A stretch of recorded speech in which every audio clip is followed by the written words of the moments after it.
Well, thank you very much for inviting me and for being here. What I'm going to talk about today is a little idea that I floated in that little book, The Bottom Billion.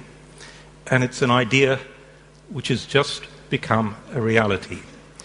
It concerns natural resource extraction in the poorest countries of the world, the bottom billion. And to concretize that, let's think of Africa. Now, natural resource extraction in Africa in the coming decade will be the biggest opportunity that Africa has ever had, and indeed will have for a long time. Now, to convince you of that, first of all, something you know very obviously, world commodity prices are very high. They're high even during the worst world recession for 80 years. The rise of East Asia has moved us to permanently high commodity prices, and that itself is raising revenues from natural resources. But the really big effect is another effect. And to convince you of that, we're going to do one number.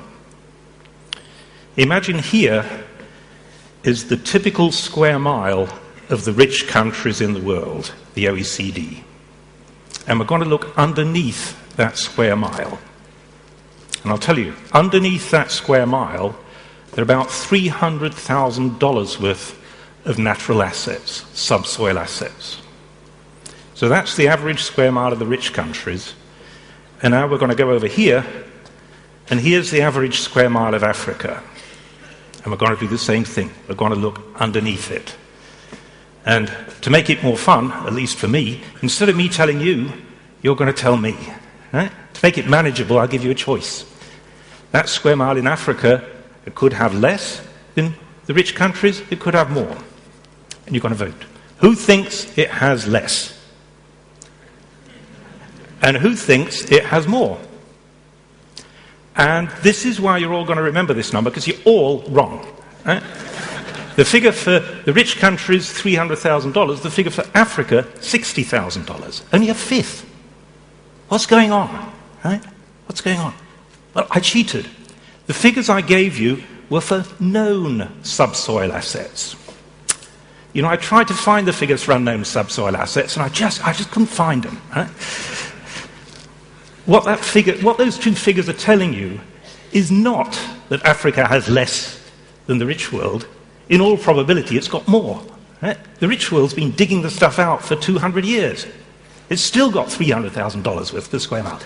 And what it's telling you is that in Africa, there's been a lot less search. Right? Now, that means Africa and the other countries of the bottom billion, like Afghanistan, these are the last frontiers for resource discovery. And with high global commodity prices, that stuff is going to get discovered over the next decade or so. By hook or by crook, and probably by crook, that stuff will be discovered. Right? The challenge is then to harness it for development. Now, harnessing those huge revenues, which will dwarf aid, will dwarf remittances and foreign investment, this is the big money. Right? And potentially it's Africa's own money. But to harness that for development requires governance and government decisions. There's an irreducible role for government. Now, unfortunately, in the poorest countries of the world, they're often weakly governed, and so very valuable natural resources meet and overwhelm rather weak governance. In the absence of effective governance, what happens to those natural resources is plunder. And plunder of natural resources takes one or other of two forms. Either the few expropriate what should belong to the many, or the present generation expropriates what should belong to the future. These are natural assets which should be passed on. So, the challenge is how to avoid the plunder of natural assets. And if we look at the history, it's not a very happy history.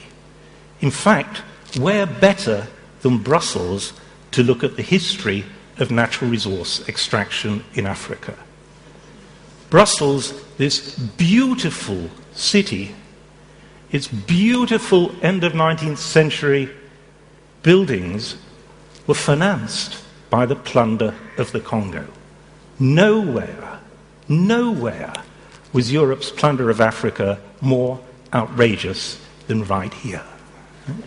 So, the challenge for Brussels in the 21st century, and it's a very appropriate setting not just for the past but for the future, because Brussels in the future is the scene of government policy coordination across the governments of Europe.